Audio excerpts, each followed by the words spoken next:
Hello, everybody. It's Becky Longacre with Health Transformers. I'm your nurse gone coach. And this video is specifically about nurturing the inner child. Hello, everybody. We're talking about nurturing the inner child.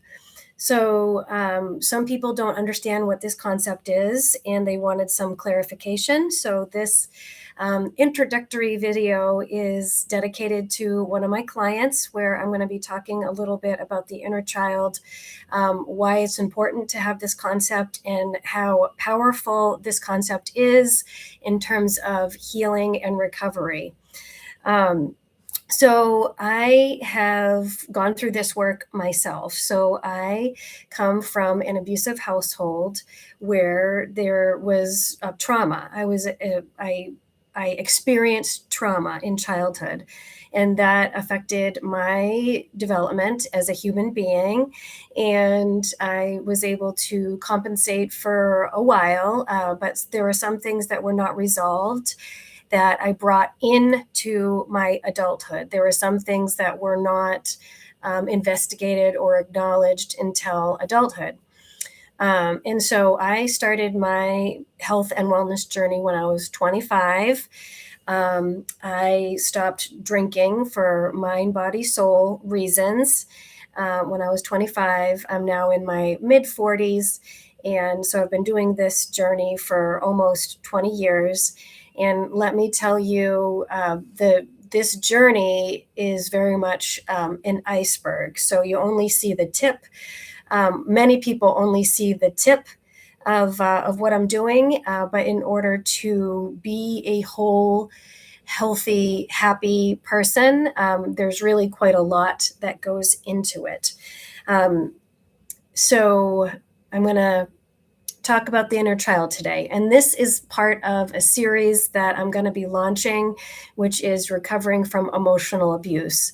So I do have a playlist on this channel, which is personal development. And a lot of what I talk about is setting boundaries and the importance of setting boundaries.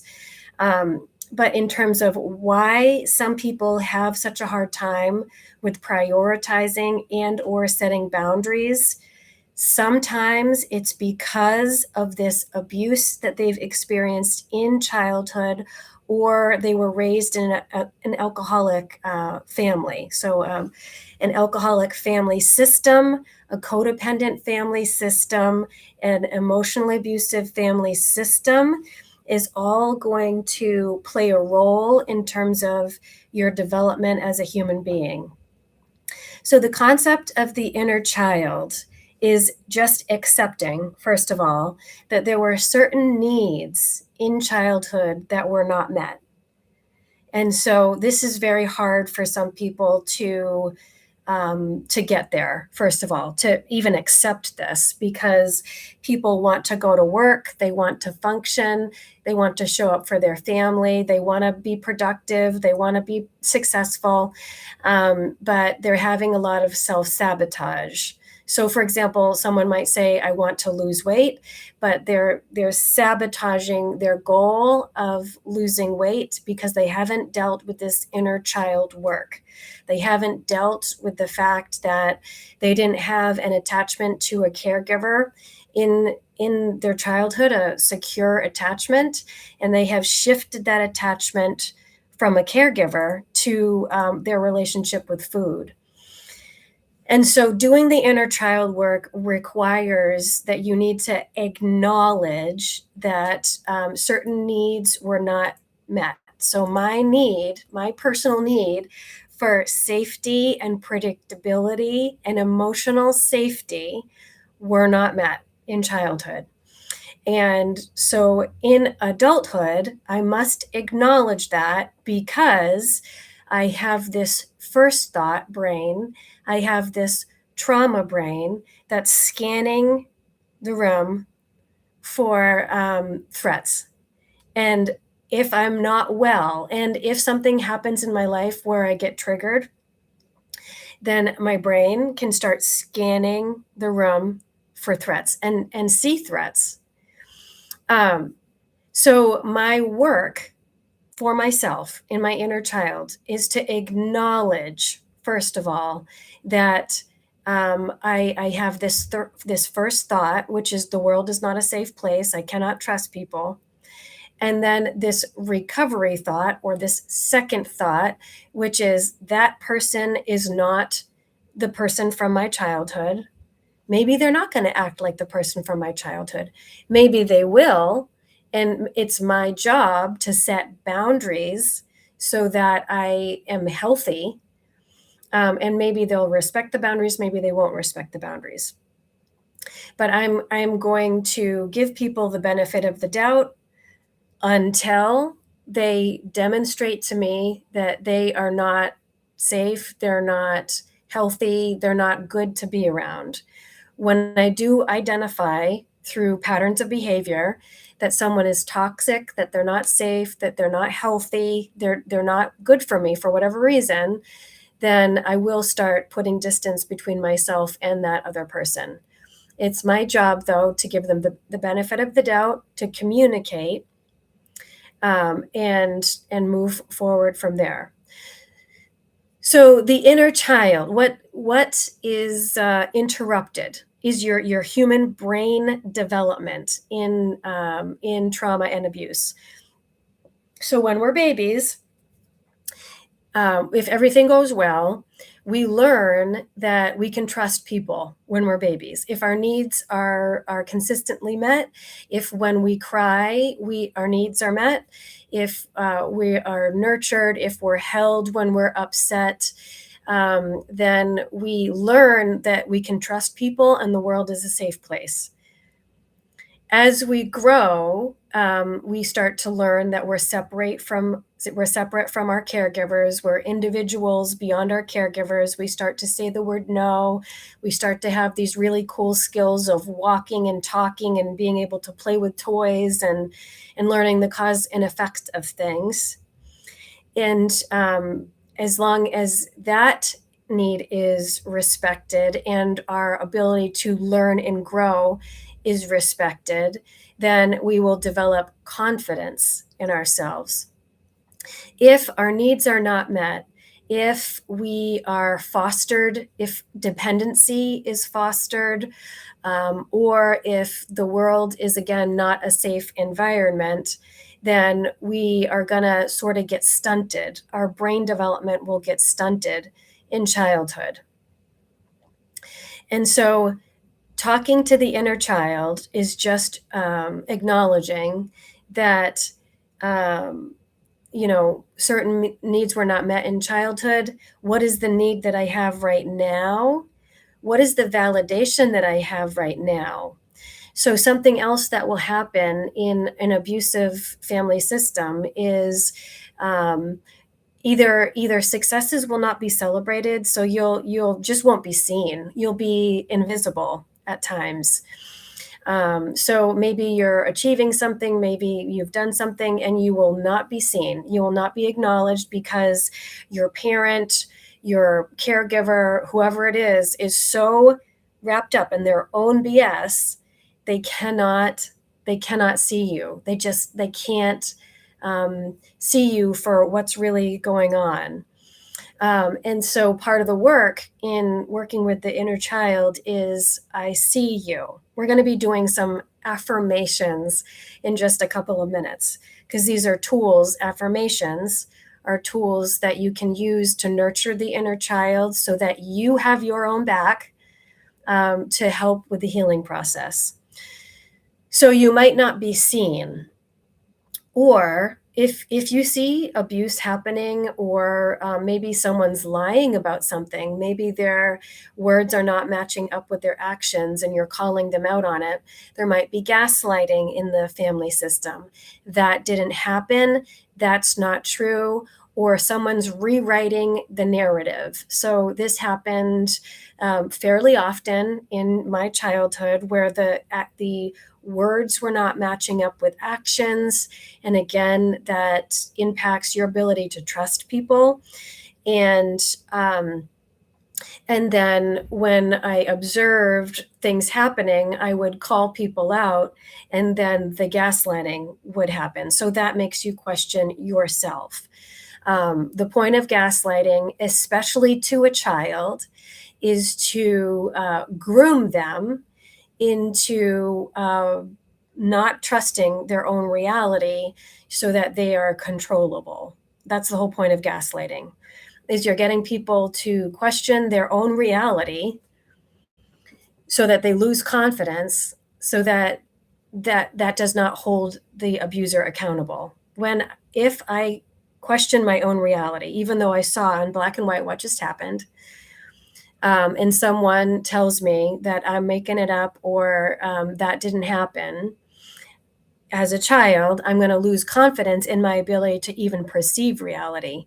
And over time, that causes cognitive dissonance. Cognitive dissonance is what's happening in reality is not what's happening in my brain. And there's a lot of rationalization that happens with that. So someone that has been abused in the past and using that abuse as an excuse to perpetuate the abuse is something that's often seen in emotionally abusive systems or alcoholic family systems and things like that.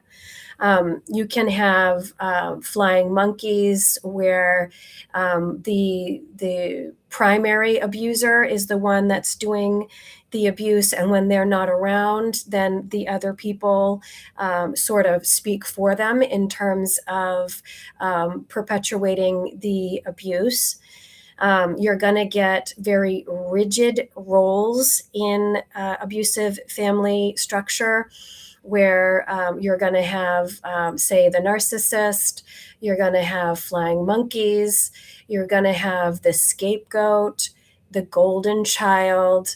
Everyone's going to have their role to play. And if you step out of the role that you're playing, God forbid, like the family system cannot handle that.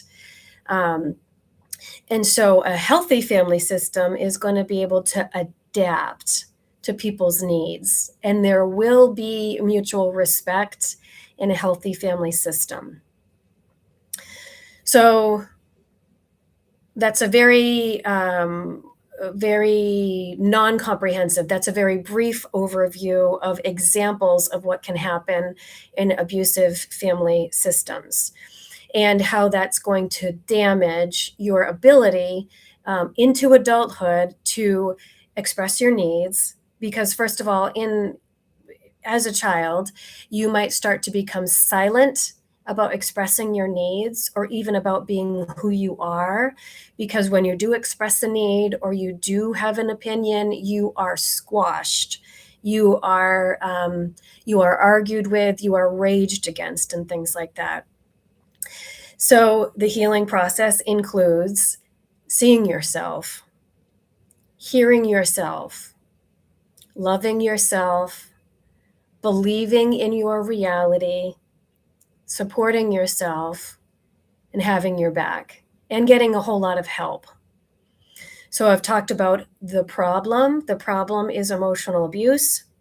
As I said in this channel, I talked a lot about boundary setting, but the reason why a lot of people have trouble with setting boundaries is because of this emotional abuse or physical abuse or sexual abuse people have experienced in childhood.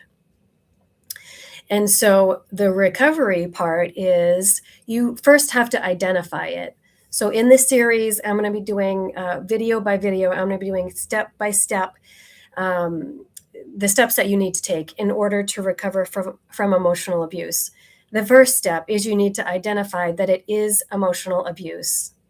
You have to be able to label it for what it is, because you cannot solve a problem until you identify it's a problem. So you have to identify this is emotional abuse. Emotional abuse is different than someone is having a bad day. Emotional abuse is a systematic approach to try to keep people down so that the abuser can stay on top. They can have leverage so that they can dominate the situation. They can control people.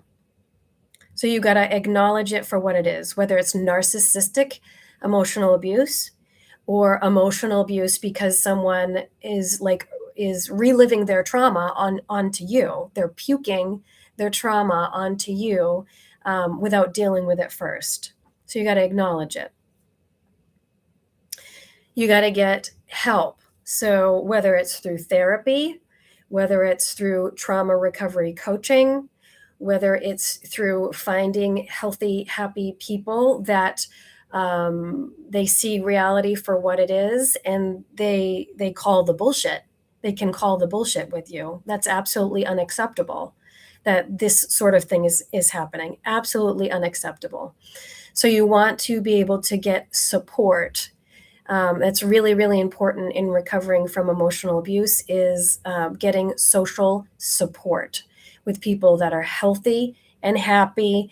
And the best type of people are the people that have been through this themselves, because they know firsthand how painful it is and how damaging it can be to your self-esteem, and they can help lift you up.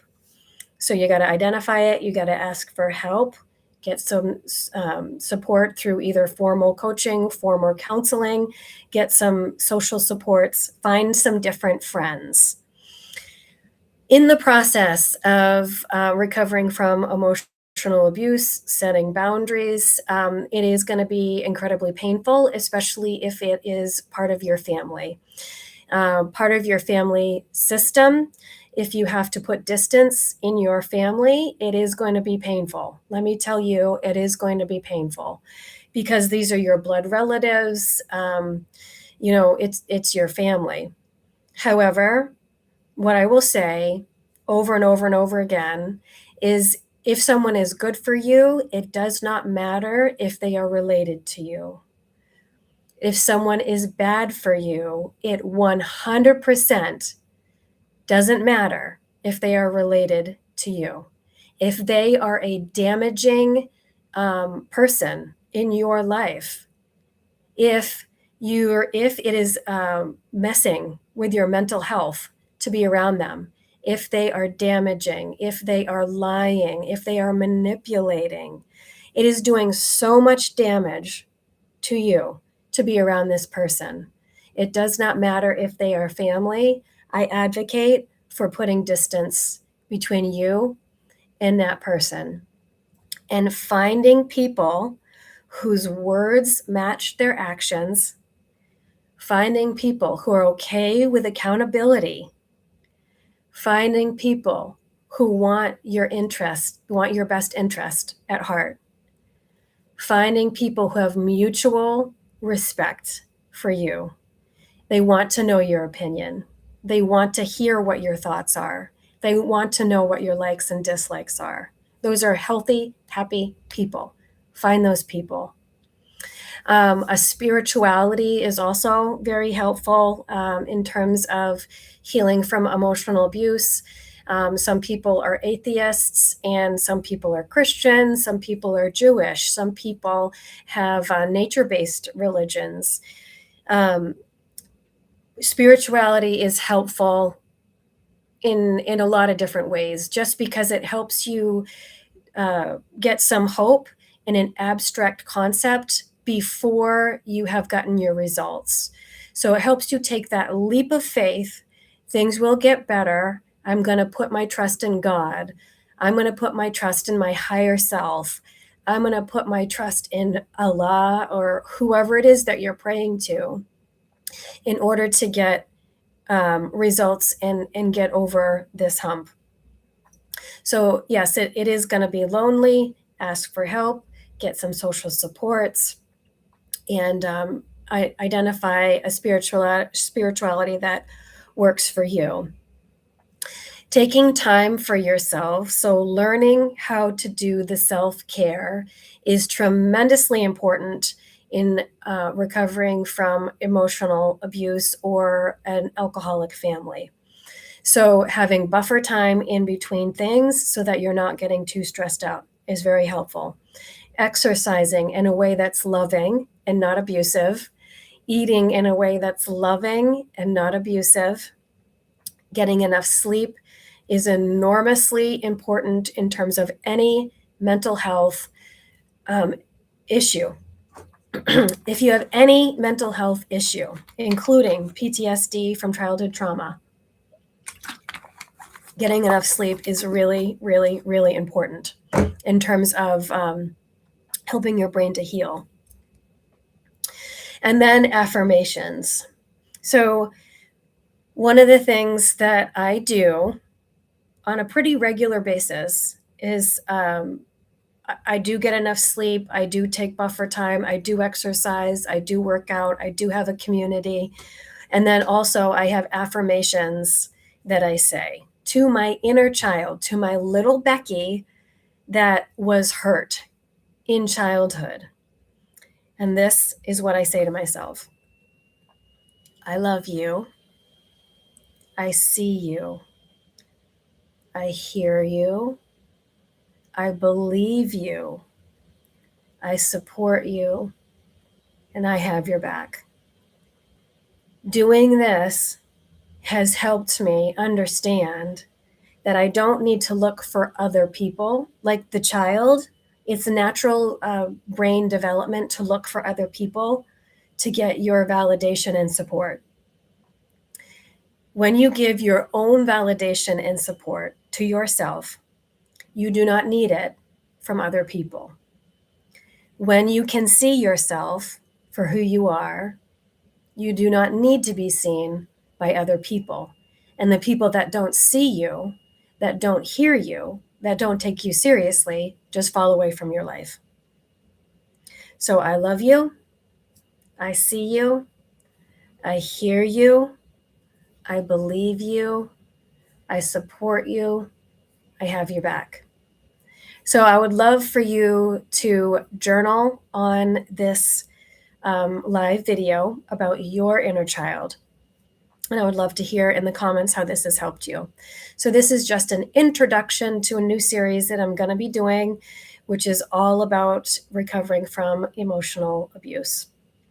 So join me next time. Take care.